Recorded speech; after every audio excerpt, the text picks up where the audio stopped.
राधे राधे। जय श्री कृष्णा। प्रेम से बोलिए श्री सत्यनारायण भगवान की जय। आज के दिन श्री सत्यनारायण भगवान की कथा पढ़ी अथवा सुनी जाती है। तो आइए आज आपको सुनाते हैं श्री सत्यनारायण भगवान की संपूर्ण व्रत कथा और आरती।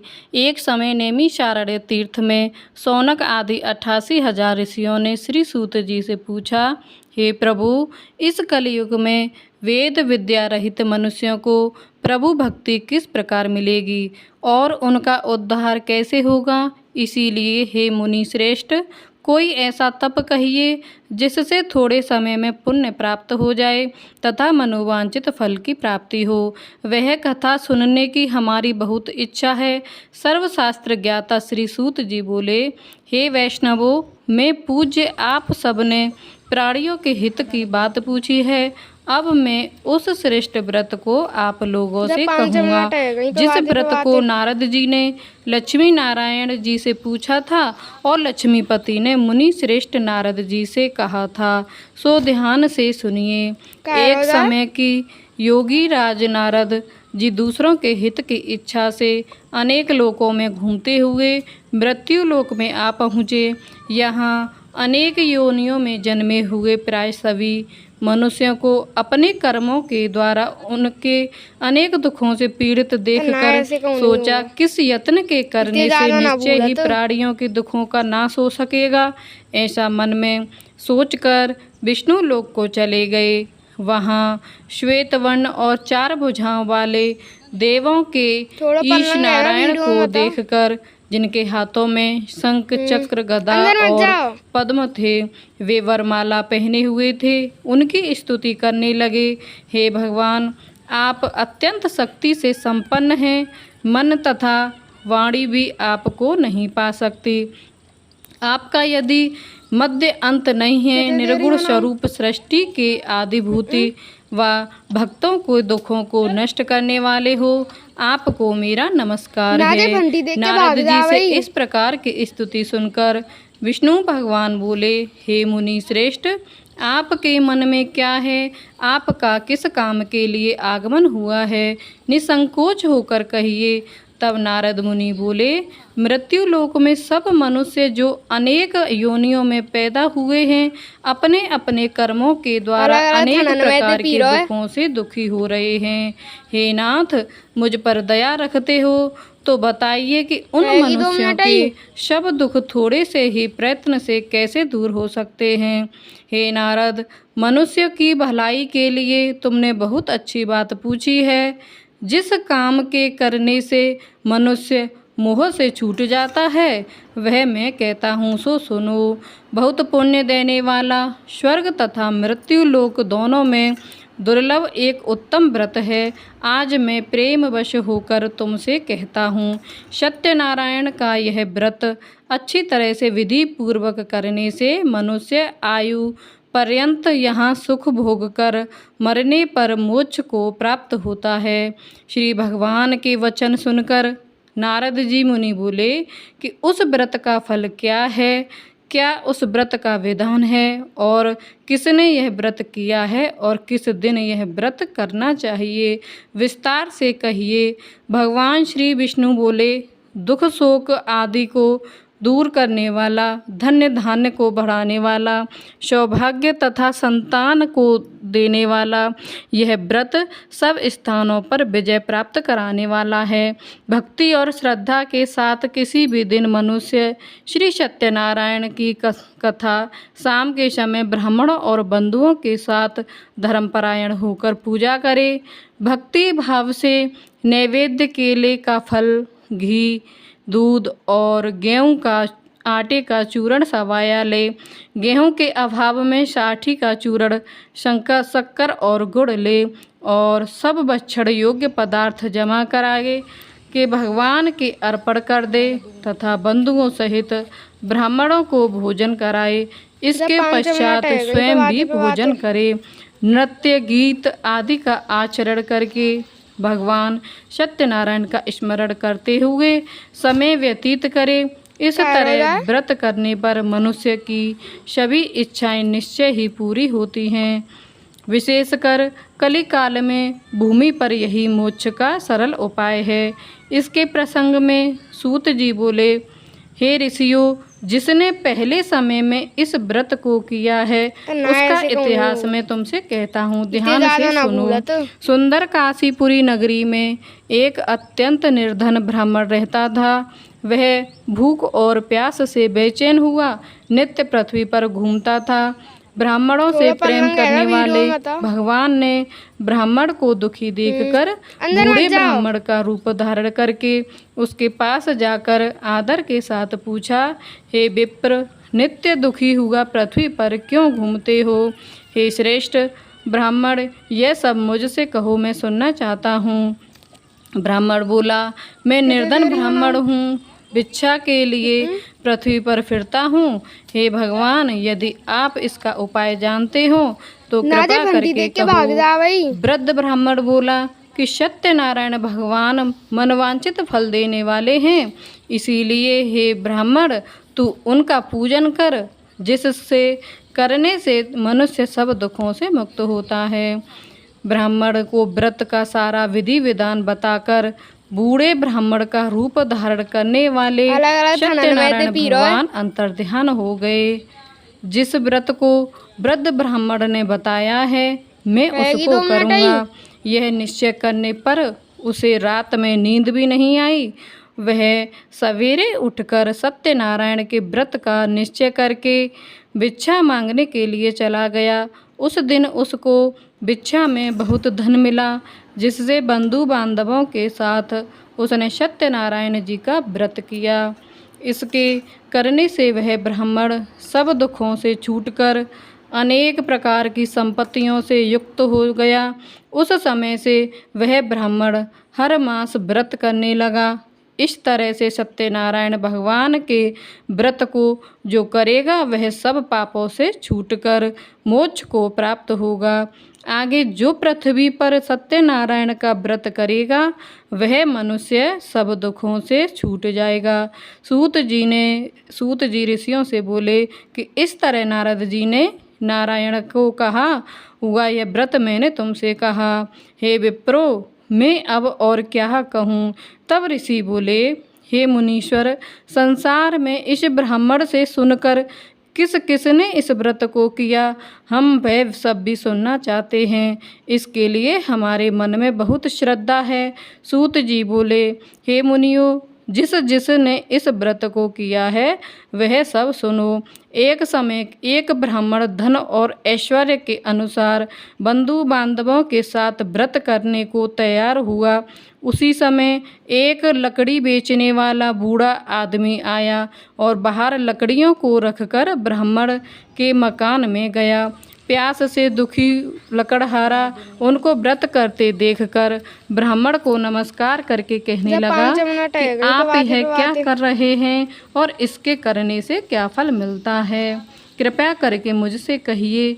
ब्राह्मण ने कहा, सब मनोकामनाओं को पूरा करने वाला यह सत्यनारायण भगवान का व्रत है। इसकी ही कृपा से मेरे यहाँ धन्य धान्य आदि की वृद्धि हुई है। ब्राह्मण ने इस व्रत के बारे में जानकर लकड़हारा बहुत प्रसन्न हुआ। चरण अमृत लेकर और प्रसाद खाने के बाद अपने घर को गया। लकड़हारे ने अपने मन में इस प्रकार का संकल्प किया कि आज गांव में लकड़ी का बेचने से जो धन मिलेगा उसी से सत्यनारायण देव का उत्तम व्रत करूंगा। यह मन में विचार करके वह बूढ़ा आदमी लकड़ियां अपने सिर पर रखकर जिस नगर में धनवान लोग रहते थे वह ऐसे सुंदर नगर में गया। उस दिन वहां पर उसे उन लकड़ियों का दाम पहले दिनों से चौगुना मिला। तब वह बूढ़ा लकड़हारा दाम लेकर और अति प्रसन्न होकर पक्के केले की फली, शक्कर, घी, दूध, दही और गेहूं का चूर्ण इत्यादि सत्यनारायण भगवान के व्रत की कुल सामग्रियों को लेकर अपने घर गया। फिर उसने अपने भाइयों को बुलाकर विधि के साथ भगवान जी का पूजन और व्रत किया। उस व्रत के प्रभाव से वह बूढ़ा लकड़हारा धन पुत्र आदि से युक्त हुआ और संसार के समस्त सुख भोग कर बैकुंठ को चला गया। श्री सूत जी बोलते हैं कि हे श्रेष्ठ मुनियों, अब आगे की कथा कहता हूँ सो सुनो। पहले समय में उल्कामुख नाम का एक बुद्धिमान राजा था। वह सत्य वक्ता और जितेंद्रिय था। प्रतिदिन देव स्थानों पर जाता तथा गरीबों को धन देकर उनके कष्ट दूर करता रहता था। उसकी पत्नी कमल के समान मुख वाली और सती साध्वी थी। भद्रशिला नदी के तट पर उन दोनों ने श्री सत्यनारायण भगवान का व्रत किया। उस समय में वहाँ एक साधु वैश्य आया। उसके पास व्यापार के लिए बहुत सा धन था। वह नाव को किनारे पर ठहराकर राजा के पास आ गया और राजा को व्रत करते हुए देखकर विनय के साथ पूछने लगा, हे राजन, भक्ति युक्त चित्त से यह आप क्या कर रहे हैं? मेरी सुनने की इच्छा है, सो आप यह मुझे बताइए। राजा बोला, हे साधु, अपने बांधवों के साथ पुत्र आदि की प्राप्ति के लिए महाशक्तिवान सत्यनारायण भगवान का व्रत व पूजन किया जा रहा है। राजा के वचन सुनकर साधु आदर से बोला, हे राजन, मुझसे इसका सब विधि विधान कहो, मैं भी आपके कथन अनुसार इस व्रत को करूँगा। मेरी भी कोई संतान नहीं है और इससे निश्चय ही हो जाएगी। राजा से सब विधान सुनकर व्यापार से निवृत्त हो वह आनंद के साथ घर गया। साधु ने अपनी स्त्री से संतान देने वाले उस व्रत का समाचार सुनाया और कहा कि जब मेरे संतान होगी तब मैं इस व्रत को करूँगा। साधु ने ऐसे वचन अपनी स्त्री लीलावती से कहे। एक दिन उसकी स्त्री लीलावती पति के साथ आनंदित होकर सांसारिक धर्म में प्रवृत्त होकर सत्यनारायण भगवान की कृपा से गर्भवती हो गई तथा 10वें महीने में उसकी एक सुंदर कन्या का जन्म हुआ। दिनों दिन वह इस तरह बढ़ने लगी जैसे शुक्ल पक्ष का चंद्रमा बढ़ता हो। कन्या का नाम कलावती रखा गया। तब लीलावती ने मीठे शब्दों में अपने पति से कहा कि जो आपने संकल्प किया था भगवान का व्रत करूँगा, अब आप उसे करिए। साधु बोला, हे प्रिय, इसके विवाह पर करूँगा। इस प्रकार अपनी पत्नी को आश्वासन देकर वह नगर को चला गया। कलावती पितृगृह में वृद्धि को प्राप्त हो गई। साधु ने जब नगर में सखियों के साथ अपनी पुत्री को देखा तो तुरंत दूत को बुलाकर कहा कि पुत्री के वास्ते कोई सुयोग्य वर देखिए। साधु की आज्ञा पाकर दूत कंचन नगर पहुंचा और वहां पर बड़ी खोज और देखभाल पर कर लड़की के लिए सुयोग्य वाणिक पुत्र को ले आया। उस सुयोग्य लड़के को देखकर साधु ने अपने बंधु बांधवों सहित प्रसन्नचित्त अपनी पुत्री का विवाह उसके साथ कर दिया। किंतु दुर्भाग्य से विवाह के समय भी उस व्रत को करना भूल गया। तब श्री भगवान क्रोधित हो गए और श्राप दिया कि तुम्हें दारुण दुख प्राप्त होगा। अपने कार्य में कुशल साधु बनिया जमाता सहित समुद्र स्थित रत्नपुर नगर में चला गया और वहाँ दोनों ससुर जमाई चंद्रकेतु राजा के उस नगर में व्यापार करने लगे।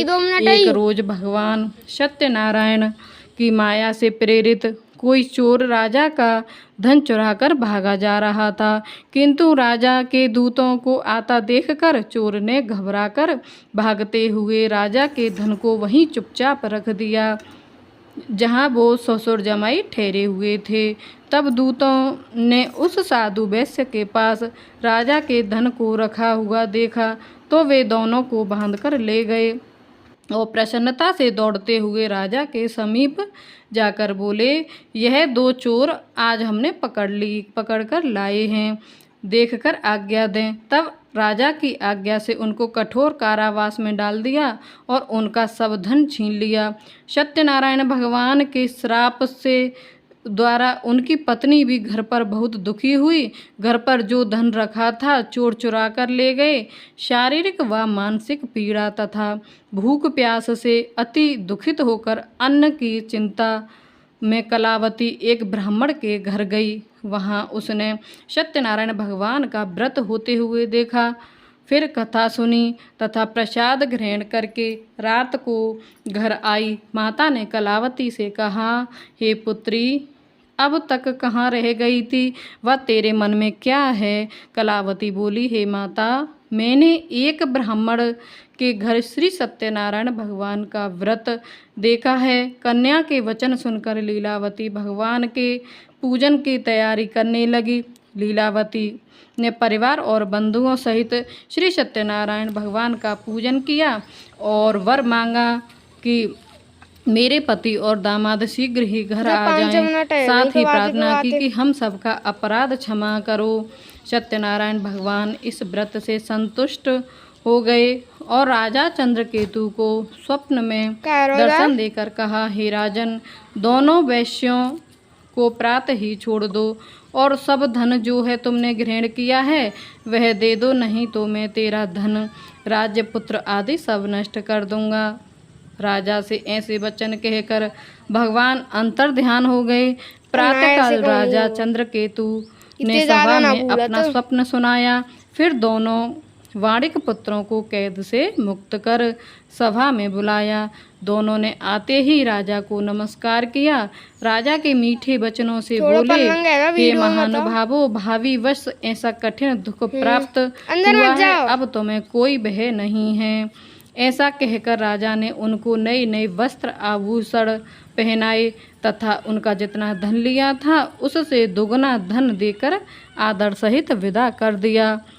दोनों वैश्य अपने घर को चले गए। सूत जी बोले, वैश्य ने मंगलाचार करके यात्रा आरंभ की और अपने नगर को चला गया। उनके थोड़ी दूर निकलने पर दंडी वेशधारी सत्यनारायण भगवान ने उनसे पूछा, हे साधु, तेरी नाव में क्या है? अभिमानी वाणिक हंसता हुआ बोला, हे दंडी, आप क्यों पूछते हो? क्या धन लेने की इच्छा है? मेरी नाव में तो बेल और पत्ते भरे हुए हैं। वैश्य का कठोर वचन सुनकर भगवान ने कहा, तुम्हारा वचन सत्य हो। दंडी ऐसा कहकर वहां से दूर चले गए और कुछ दूर जाकर समुद्र के किनारे बैठ गए। दंडी के जाने पर वैश्य ने नित्य क्रिया करने के बाद नाव को ऊंची उठी देखकर अचंभा किया और नाव में बेल पत्ते आदि देखकर मूर्छित होकर जमीन पर गिर पड़ा। फिर मूर्छा खुलने पर अत्यंत शोक प्रकट करने लगा। तब उसका दामाद बोला कि आप शोक ना करें, यह दंडी भगवान का श्राप है, अतः उनकी शरण में चलना चाहिए, तभी हमारी मनोकामना पूरी होगी। दामाद के वचन सुनकर वह दंडी के पास पहुंचा और अत्यंत भक्ति भाव से नमस्कार करके बोला, मैंने जो आपसे असत्य वचन कहे थे उनको क्षमा करो। ऐसा कहकर महान शोकातुर होकर रोने लगा। तब दंडी भगवान बोले, हे वाणिक पुत्र, मेरी आज्ञा से बार बार तुम्हें दुख प्राप्त हुआ है तो मेरी पूजा से विमुख हुआ है। साधु बोला, हे भगवान, आपकी माया से मोहित ब्रह्मा आदि भी आपके रूप को नहीं जानते, तब मैं अज्ञानी कैसे जान सकता हूँ? आप प्रसन्न होइए, मैं सामर्थ्य के अनुसार आपकी पूजा करूँगा। मेरी रक्षा करो और पहले के समान नौका में धन भर दो। उसके भक्ति युक्त वचन सुनकर भगवान प्रसन्न होकर उसकी इच्छा अनुसार वर देकर अंतर्ध्यान हो गए। तब उन्होंने नाव पर आकर देखा कि नाव धन से परिपूर्ण है।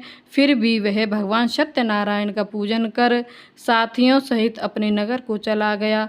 अब अपने नगर के निकट पहुंचा तब दूत को घर भेजा। दूत ने साधु के घर जाकर उसकी स्त्री को नमस्कार करके कहा कि साधु अपने दामाद सहित इस नगर के समीप आ गए हैं। ऐसा वचन सुनकर साधु की स्त्री ने बड़े हर्ष के साथ सत्यदेव का पूजन कर पुत्री से कहा, मैं अपने पति के दर्शन को जाती हूँ, तू कार्य पूर्ण करके शीघ्र ही आ जाना। माता का ऐसे वचन सुनकर कलावती प्रसाद छोड़कर पति के पास गई। प्रसाद की अवज्ञा के कारण सत्यदेव ने रुष्ट होकर उसके पति की नाव को पानी सहित डुबो दिया। कलावती अपने पति को न देखकर रोती हुई जमीन पर गिर गई। इस तरह नौका को डूबा हुआ तथा कन्या को रोता हुआ देखकर साधु दुखी होकर बोला, हे प्रभु, मुझसे या मेरे परिवार से जो भूल हुई है उसे क्षमा करो। उसके दीन वचन सुनकर सत्यदेव प्रसन्न हो गए और आकाशवाणी से हुई कि हे साधु, तेरी कन्या मेरे प्रसाद को छोड़कर आई है, इसीलिए उसका पति अदृश्य हुआ है। यदि वह घर जाकर प्रसाद खाकर लौटे तो इसे पति अवश्य मिलेगा। ऐसी आकाशवाणी सुनकर कलावती ने घर पहुंचकर प्रसाद खाया, फिर आकर पति के दर्शन किए। तत्पश्चात साधु ने बंधु बांधवों से सत्यदेव का विधि पूर्वक पूजन किया। उस दिन से वह पूर्णिमा को सत्यनारायण का पूजन करने लगा। फिर इस लोक को सुख भोग कर अंत में स्वर्ग लोक को गया। सूत जी बोले, हे ऋषियों, मैं और भी ये कथा कहता हूँ, सो सुनो। प्रजापालन में लीन तुंगध्वज नाम का राजा था। उसने भी भगवान का प्रसाद त्याग कर बहुत दुख पाया। एक समय वन में जाकर वन्य पशुओं को मारकर बड़ के पेड़ के नीचे आया। वहाँ उसने ग्वालों की भक्ति भाव से बांधवों सहित सत्यनारायण जी का पूजन करते देखा। राजा देखकर भी अभिमान वंश वहाँ नहीं गया और ना ही पूजन किया, ना ही नमस्कार किया। जब ग्वालों ने भगवान का प्रसाद उसके सामने रखा तो वह प्रसाद को त्याग कर अपनी सुंदर नगरी को चला गया। वहाँ उसने अपना सब कुछ नष्ट होते हुए पाया तो वह जान गया कि यह सब जो है भगवान ने किया है। तब वह विश्वास करके ग्वालों के समीप गया और विधि पूर्वक पूजन करके प्रसाद खाया तो सत्यदेव भगवान की कृपा से पहले जैसा था वैसा ही हो गया। फिर दीर्घ काल तक सुख भोग कर मरने पर स्वर्ग लोक को गया। जो मनुष्य इस परम दुर्लभ व्रत को करेगा, भगवान सत्यनारायण की कृपा से उसे धन धान्य की प्राप्ति होगी। निर्धन धनी और बंदी बंधन से मुक्त होकर निर्भय हो जाता है। संतानहीनों को संतान प्राप्त होती है तथा सब मनोरथ पूर्ण होकर अंत में वैकुंठ धाम को प्राप्त होता है। यह सत्य है। श्री सूत जी कहते हैं कि हे ब्राह्मणों, आपको मैंने सत्यनारायण व्रत की यह पावन कथा सुनाई है। इस व्रत का पालन करके मनुष्य सभी दुखों से मुक्त हो जाता है। विशेषतः कलयुग में श्री सत्यनारायण की पूजा महान फल देने वाली है। इन देवता को कोई सत्यनारायण कहते हैं और कोई सत्यदेव कहते हैं। अनेक रूपों में श्री सत्यनारायण भगवान सभी के मनोरथों को पूर्ण करते हैं। हे सनातन सत्यदेव कलयुग में सत्य व्रत के रूप में अवतरित होंगे। हे श्रेष्ठ मुनियों, जो मनुष्य नित्य इसका पठन व श्रवण करता है, श्री सत्यनारायण भगवान की कृपा से उसके सभी पाप नष्ट हो जाते हैं। तो प्रेम से बोलिए श्री सत्यनारायण भगवान की जय। श्री सत्यनारायण संपूर्ण व्रत कथा समाप्त हुई। अब आप सुनिए श्री सत्यनारायण भगवान जी की आरती। जय लक्ष्मी रमणा स्वामी, जय लक्ष्मी रमणा।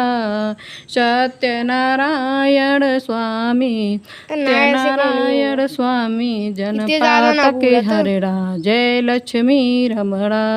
रतन जड़ित सिंहासन अद्भुत छविराज स्वामी, अद्भुत छविराज स्वामी। नारद करत निर नारद करत निराजन घंटा वने बाजे। जय लक्ष्मी रमणा।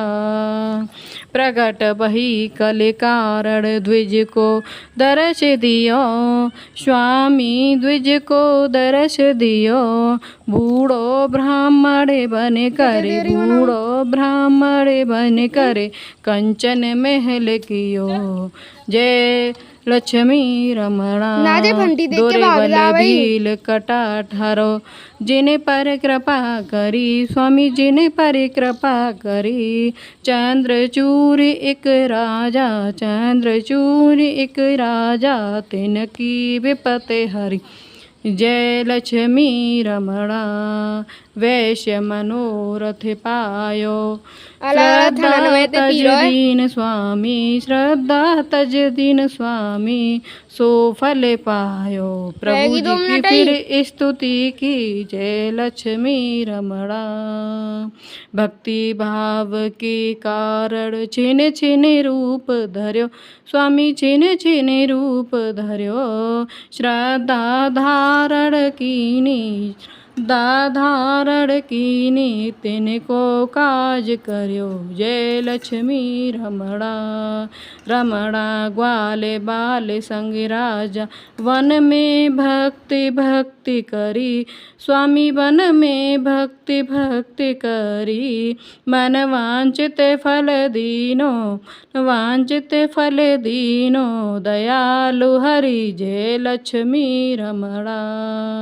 चढ़त प्रसाद सवायो, कदली स्वामी कदली फल मेवा। धूप दीप तुलसी से, धूप दीप तुलसी से, राजी सत्य देवा जय लक्ष्मी रमणा। सत्यनारायण जी की आरती जो कोई नर गावे, स्वामी जो कोई नर गावे। तने मने सुख संपत्ति, तने मन सुख संपत्ति, मन वांछित फल पावे। जय लक्ष्मी रमणा। बोलो जय लक्ष्मी रमणा। प्रेम से बोलो श्री सत्यनारायण भगवान की जय हो। आज के दिन सावन पूर्णिमा की व्रत कथा भी आप हमारे चैनल पर ज़रूर सुनिएगा। प्रेम से बोलिए सत्यनारायण भगवान की जय, लक्ष्मी देव भगवान की जय। तो अगर आपको मेरी वीडियो अच्छी लगी हो तो वीडियो को लाइक कर देना, शेयर अवश्य कर देना, और चैनल अभी तक सब्सक्राइब नहीं किया है तो चैनल को सब्सक्राइब ज़रूर कर लेना और बेल आइकन को प्रेस कर देना, जिससे आने वाली वीडियो की नोटिफिकेशन आपको सबसे पहले प्राप्त हो। तो यह सत्यनारायण व्रत की कथा आप जो है 8 अगस्त को भी सुन सकते हैं। वैसे तो पूर्णिमा तिथि, व्रत की जो पूर्णिमा तिथि है वो जो है शुक्रवार को मनाई जा रही है, और जो सत्यनारायण की पूर्णिमा तिथि है वो 9 अगस्त शनिवार को है। तो आप 9 अगस्त शनिवार के दिन भी इस कथा को सुन सकते हैं। इस कथा को सुनने से आपकी समस्त मनोकामनाएं पूर्ण होंगी। तो कमेंट में ओम जय लक्ष्मी रमणा राधे राधे जरूर